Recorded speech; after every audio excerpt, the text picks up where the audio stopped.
जय भोलेनाथ। भगवान करे इच्छा पूर्ण हो, जगत कल्याण हो। हर हर महादेव। ଆପଣ ତ ଜାଣିଥିବେ ଆଜ୍ଞା, ମୁଁ ଆପଣଙ୍କୁ ସବୁବେଳେ କହିଛି ଯାହାବି ମୁଁ କହିବି ଶାସ୍ତ୍ର ମତ ୱାରେଣ୍ଟି ଏବଂ ଗ୍ୟାରେଣ୍ଟି। ଯୋଉମାନେ କରିଥିବେ ସେମାନେ ଜାଣିଥିବେ, ଯୋଉମାନେ ନ କରିଥିବେ ସେମାନେ ଜାଣିନଥିବେ। ନିଜର ଭୁଲଟାକୁ କେବେ ଅନ୍ୟ ଉପରେ ପକାନ୍ତୁନି, କାହିଁକି ନା ଆପଣ ଯୋଉ ଭଳିଆ କର୍ମ କରିବେ ସେଇ ଭଳିଆ ଫଳ ପାଇବେ। ଆପଣଙ୍କୁ ଗୋଟେ କଥା ଶିଖା ହବ, ଆପଣ ଆଉ ଗୋଟେ କଥା କରିବେ, ରେଜଲ୍ଟ ମିଳିବ କି ମିଳିବନି। ତ ଆଜିର ଭିଡିଓଟି ଆଜ୍ଞା କଣ ଅଛି, ସର୍ଟ ଭିଡିଓ।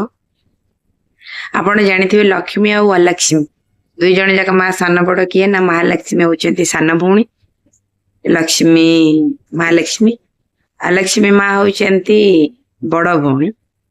ତ ଆପଣ ଦେଖିଥିବେ ଯେତେବେଳେ ବି ଆପଣ ସ୍ନାନ କରୁଛନ୍ତି ସବୁବେଳେ ପ୍ରଥମେ ମୁହଁ ପୋଛୁଥିବେ, ତାପରେ ଏଣ୍ଟାର ବଡି ପୋଛୁଥିବେ। ଆପଣ ଗୋଟେ କାମ କରନ୍ତୁ, ପ୍ରଥମେ ଅଲକ୍ଷ୍ମୀ ପୋଛନ୍ତୁ, ତାପରେ ଲକ୍ଷ୍ମୀ ପୋଛନ୍ତୁ। ଯଥା ପ୍ରଥମେ କାନ୍ଧ ଦୁଇଟି ପୋଛନ୍ତୁ, ତାପରେ ମୁହଁ ପୋଛନ୍ତୁ। ଏଇଭଳିଆ କିଛି ଦିନ କରନ୍ତୁ, କଣ ରେଜଲ୍ଟ ହେଲା ଆପଣ ମତେ କମେଣ୍ଟରେ କୁହନ୍ତୁ। ଶାସ୍ତ୍ର ହରି ହରି ମହାଦେବ।